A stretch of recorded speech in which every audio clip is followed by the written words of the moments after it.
बच्चों, आज से हम न्यू सेशन स्टार्ट कर रहे हैं ऑर्गेनिक केमिस्ट्री। ठीक है ना। अब ये ऑर्गेनिक केमिस्ट्री को समझने के लिए आपको पूरा बेसिक टर्म जो है वो समझना बहुत ज़रूरी होती है बेटा।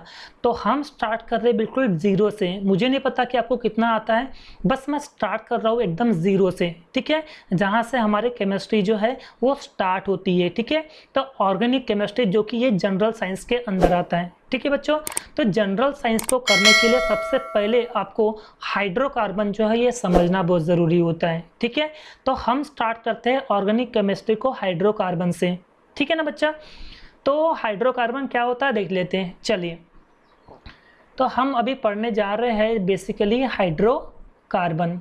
ठीक है, क्या होता है हाइड्रोकार्बन? बेसिकली नाम में छुपा है बेटा, हाइड्रोकार्बन क्या है बेसिकली। ठीक है, तो आप क्या करो, हाइड्रोकार्बन को सबसे पहले ब्रेक कर दो।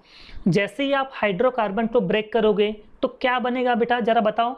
ये हाइड्रो अलग हो जाएगा और ये कार्बन अलग हो जाएगा। यस, अब ये हाइड्रो का मतलब क्या होता है? तो हाइड्रो का मतलब होता है बेटा हाइड्रोजन एटम। क्या होगा? Hydrogen atom. और कार्बन से क्या बनेगा? कार्बन एटम बनेगा। ठीक है, ओके। अब आपको पता होगा कि हाइड्रोजन एटम का जो सिंबल होता है हम उससे H से रिप्रेजेंट करते हैं। तो हाइड्रोजन एटम का जो सिंबल होता है वो क्या होता है बेटा? H होता है। और कार्बन एटम का जो सिंबल होता है वो क्या होता है? C होता है। ठीक है ना। और आपने यहाँ पर एक बात गौर किए होंगे कि ये हाइड्रोजन एटम और कार्बन एटम दोनों कंबाइन होते हैं।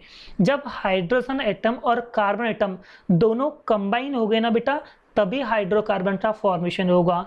अदरवाइज हाइड्रोकार्बन का फॉर्मेशन बिल्कुल नहीं होगा बेटा। अगर आपके पास हाइड्रोजन है और कार्बन नहीं है तो भी हाइड्रोकार्बन नहीं बनेगा। समझा?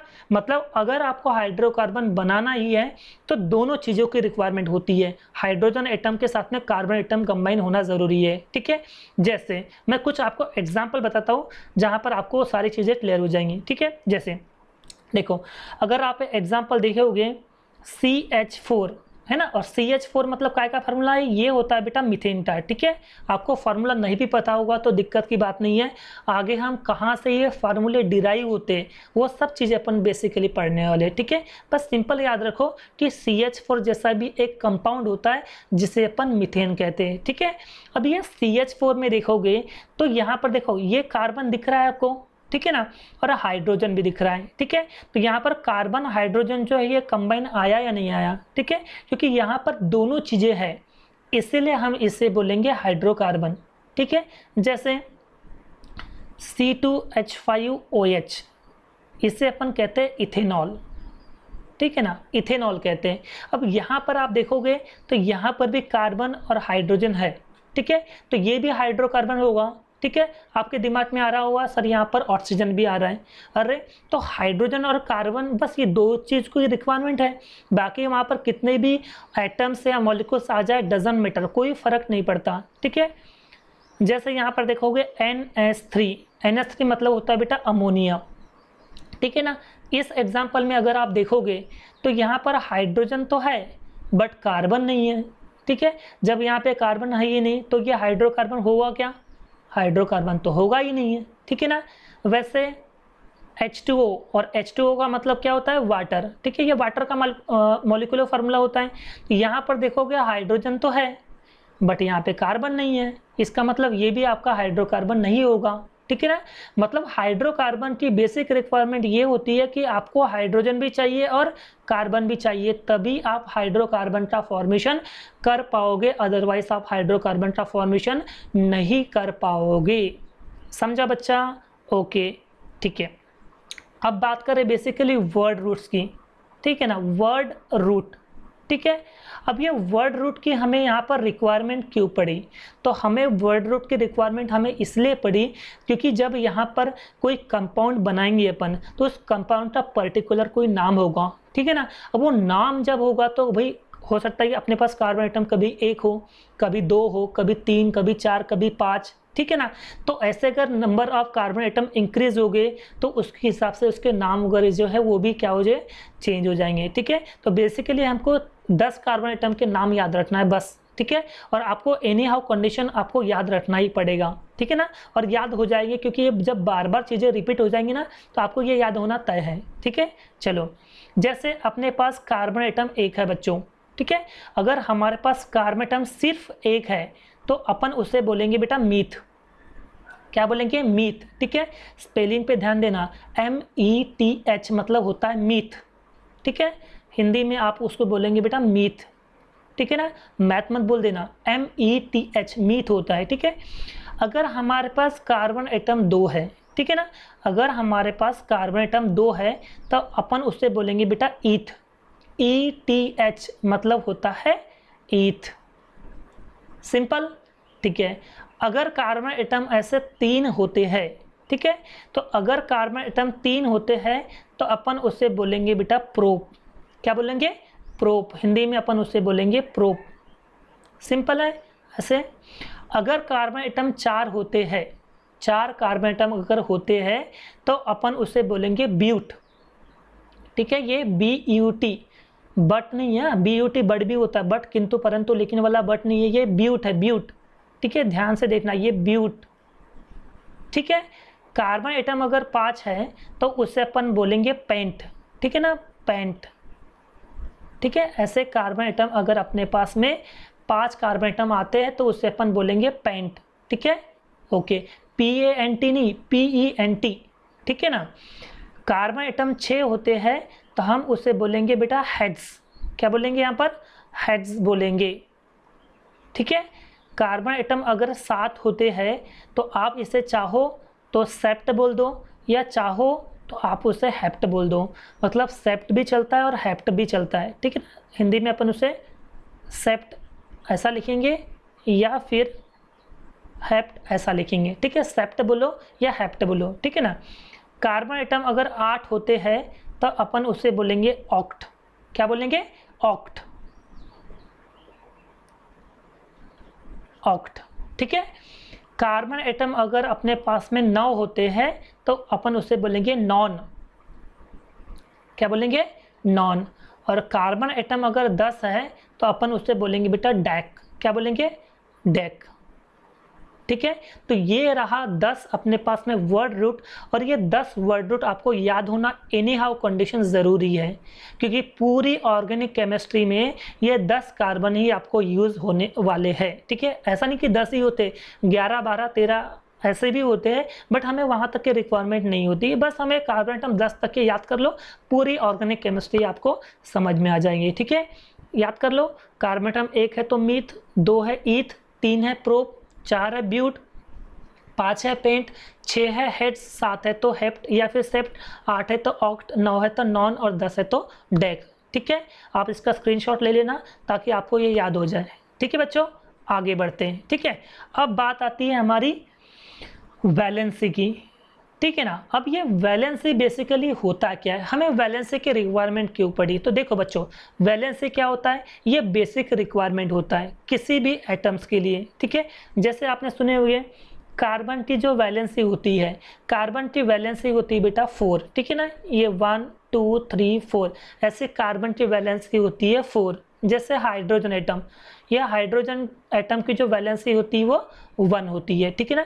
मतलब ये हाइड्रोजन है वो मैक्सिमम 1 बॉन्ड बना सकता है, हाइड्रोजन एटम जो है वो मैक्सिमम सिर्फ एक सिंगल बॉन्ड बना सकता है, मतलब एक ही बॉन्ड जो है दूसरे एटम के साथ में सिर्फ सिंगल ही अटैच हो सकता है। बट कार्बन जो एटम जो है इसकी होती है वैलेंसी 4। क्या होती है? 4, मतलब ये मैक्सिमम 4 एटम को अपने साथ में क्या कर सकता है, ये अटैच करवा सकता है, ठीक है ना। तो ये वैलेंसी हुआ क्या है? तो वैलेंसी को अपन बोलेंगे the combining capacity of the element, the combining capacity of the element is called as valency. मतलब जितने भी मतलब एलिमेंट्स होते हैं उन एलिमेंट्स की या जो एटम्स की जो कंबाइनिंग कैपेसिटी होती है, उसकी जो पावर होती है, उस पावर को अपन क्या बोलते हैं बेटा? वैलेंसी होती है, ठीक है। इसको आप ऐसे भी पढ़ सकते हो, जैसे आपने इलेक्ट्रॉनिक कॉन्फ़िगरेशन कभी पढ़े हो क्या? इलेक्ट्रॉनिक कॉन्फ़िगरेशन जैसे बोले कार्बन का एटॉमिक नंबर कितना होता है? बेसिकली 6 होता है, ठीक है। आप जब इसका इलेक्ट्रॉनिक कॉन्फ़िगरेशन पढ़ोगे तो 2,4 हो जाता है, ठीक है ना। तो ये जो आउटर मोस्ट शेल में जो इलेक्ट्रॉन देता है, ये जो आउटर मोस्ट इलेक्ट्रॉन जो दिख रहा है आपको, आउटर मोस्ट सेल में जो इलेक्ट्रॉन दिख रहा है वो कितने बेसिकली यहाँ पर 4 है, इसलिए ये इसकी वैलेंसी भी शो करता है। तो आप इसको ऐसे भी याद कर सकते हो कि जो आउटरमोस्ट शेल में जो इलेक्ट्रॉन्स होते हैं वो उसकी क्या दिखाता है, वैलेंसी शो करता है। तो कार्बन की वैलेंसी यहाँ पर कितनी होगी, 1। जैसे हाइड्रोजन एटॉमिक नंबर 1 होता है, ठीक है ना, तो इसका इलेक्ट्रॉनिक कॉन्फ़िगरेशन क्या बनेगा, 1 बनेगा। तो ये इसकी क्या हो गई, वैलेंसी हो गई। तो आप इसको ऐसे भी याद कर सकते हो। बस आपको याद क्या करना है कि कार्बन की वैलेंसी कितनी होती है, 4, और हाइड्रोजन की वैलेंसी क्या होती है, 1 होती है। फिलहाल आपको ये याद रखना है, ठीक है बच्चों। ओके, नाउ अब बात करें अपन यहाँ पर बॉन्ड की, ठीक है, बॉन्ड। अब ये बॉन्ड क्या होता है ये मैं आपको पहले बता देता हूँ। देखो बच्चों, बॉन्ड क्या होता है, कोई भी एटम, कोई भी मॉलिक्यूल्स या कोई भी कंपाउंड को अगर आपको आपस में जोड़ना है तो आपको बॉन्ड की रिक्वायरमेंट होती है, राइट बेटा। जैसे हम कोई ज़मीन लेते, प्लॉट लेते या फिर कोई घर लेते, तो भाई डॉक्यूमेंट अपन बनाते या नहीं बनाते। तो ये डॉक्यूमेंट बनाना मतलब क्या होता है, बॉन्ड एक्चुअली होता है। एग्रीमेंट बोलते हैं ना, agreement, this is the bond, ठीक है। तो बेसिकली दो चीज़ों को जोड़ने के लिए या दो से ज़्यादा चीज़ों को जोड़ने के लिए भी क्या बनता है बेटा, बॉन्ड, ठीक है। जैसे मम्मी पापा के बीच में क्या होता है, एक बॉन्ड होता है। बच्चे और पेरेंट्स के बीच में एक बॉन्ड होता है। टीचर स्टूडेंट के बीच में एक बॉन्ड होता है ना। मतलब ये बॉन्ड क्या होता है, basically this is the agreement, ठीक है ना। अगर मैं बात करूं यहाँ पर बॉन्ड की डेफिनेशन की, तो बॉन्ड क्या है, तो basically bond is the type of force of attraction. मतलब बॉन्ड जो है ना बेटा, बेसिकली ये फोर्स ऑफ अट्रैक्शन का एक क्या होता है, टाइप्स होता है। अब ये फोर्स ऑफ अट्रैक्शन का टाइप्स क्यों होता है, क्योंकि क्या करता है कि ये चीज़ों को जोड़ता है आपस में। जब ये चीज़ों को जोड़ता है तो कोई ना कोई चीज़ों को जोड़ने के लिए फोर्स लगेगा, ठीक है ना।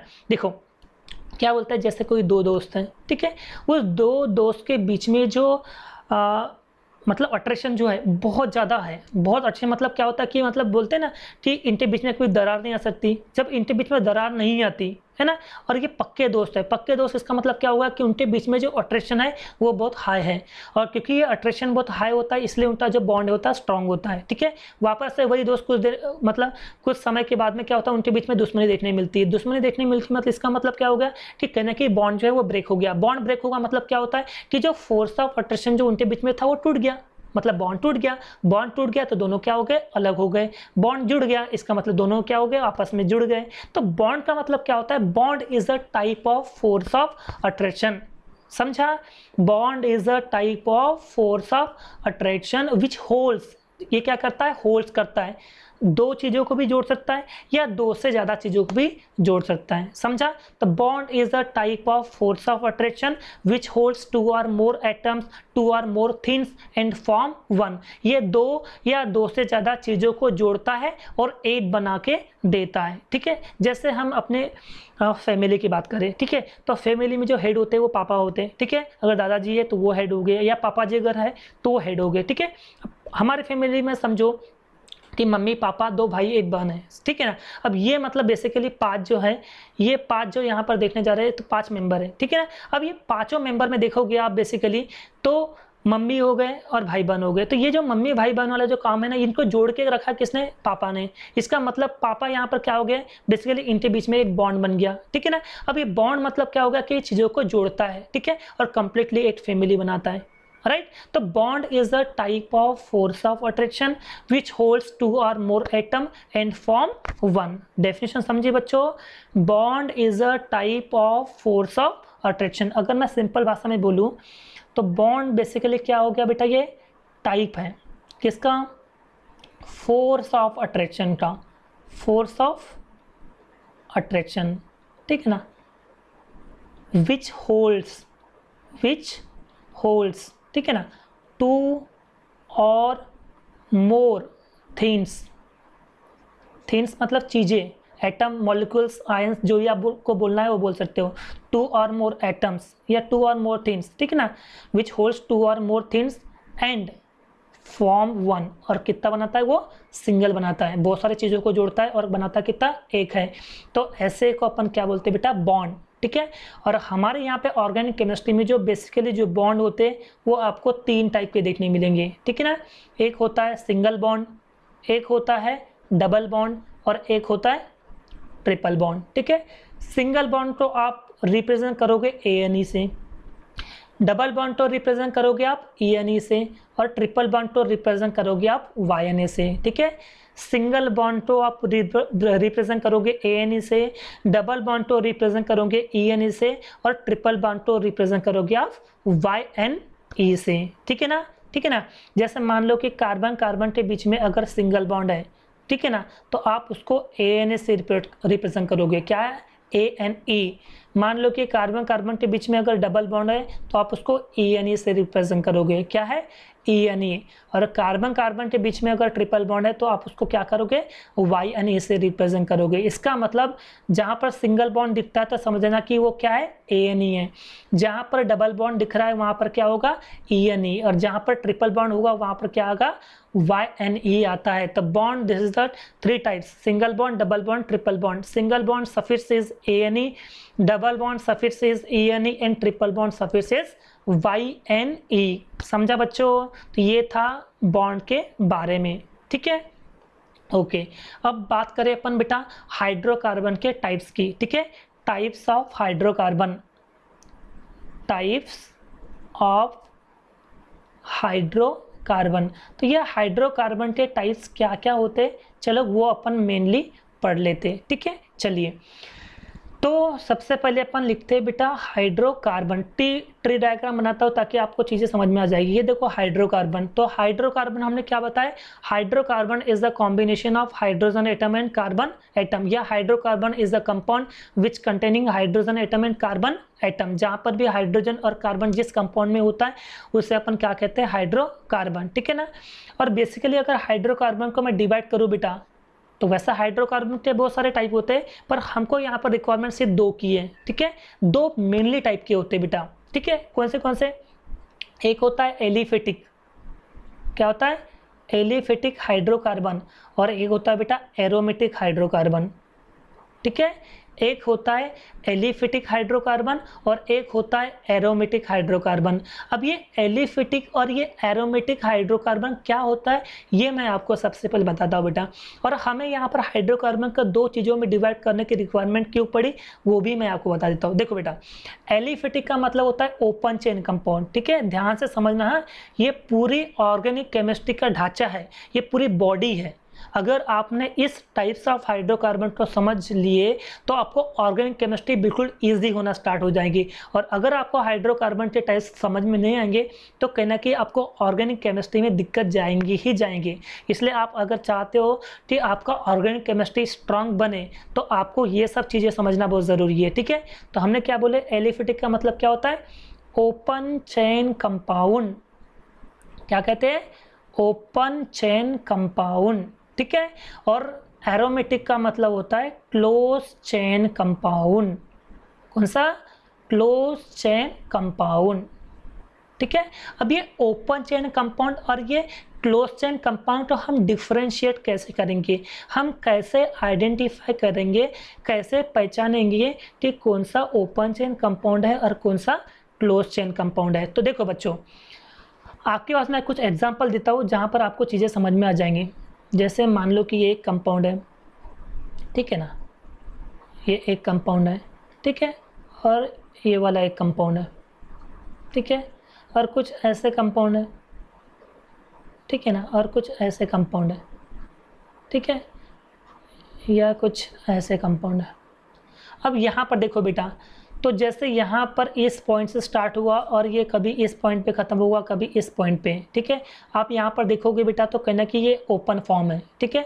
अब यहाँ पे देखोगे जिस पॉइंट से स्टार्ट होता है उसी पॉइंट पे आके ख़त्म हुआ है, तो यहाँ पर क्या हो गया, एक लूप बन गया। लूप मतलब एक बंद कमरा हो गया। जैसे यहाँ पर देखो एक बंद कमरा दिख रहा है, मतलब एक कहीं ना कहीं क्लोज रिंग बन रही है। तो जहाँ पर भी क्लोज रिंग बनती है ना, उसे अपन कहेंगे बेटा एरोमेटिक।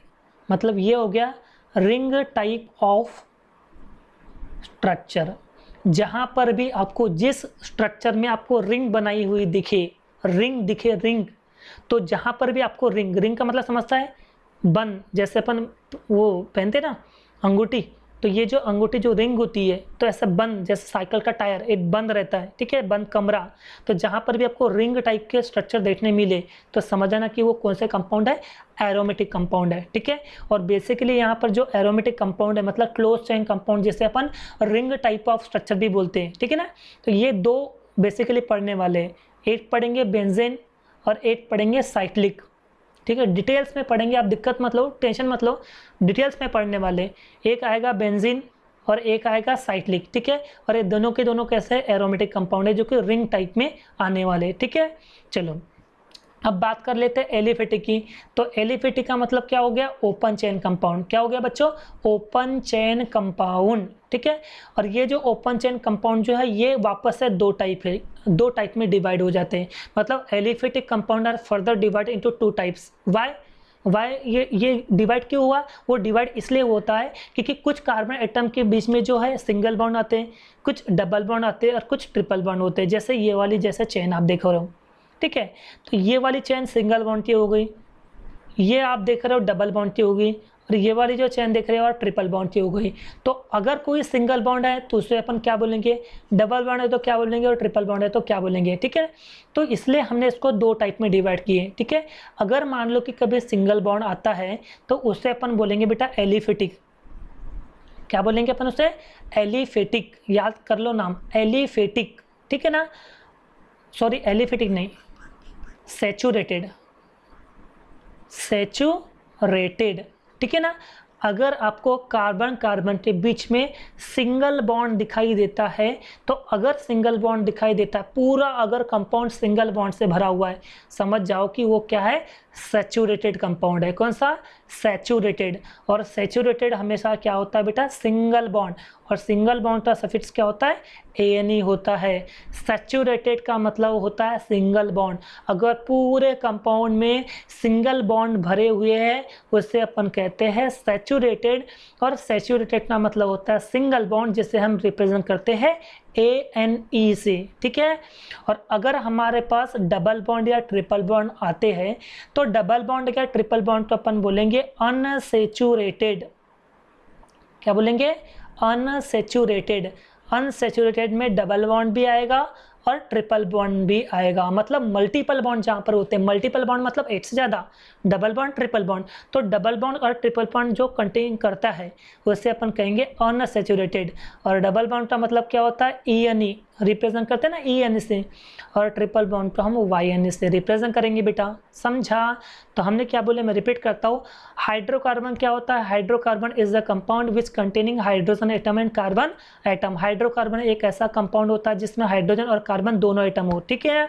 और हाइड्रोकार्बन के कितने टाइप होते हैं, hydrocarbon further divide into to type. First one is aliphatic and another one is aromatic. Aliphatic means open chain compound and aromatic means close chain compound, ठीक है ना।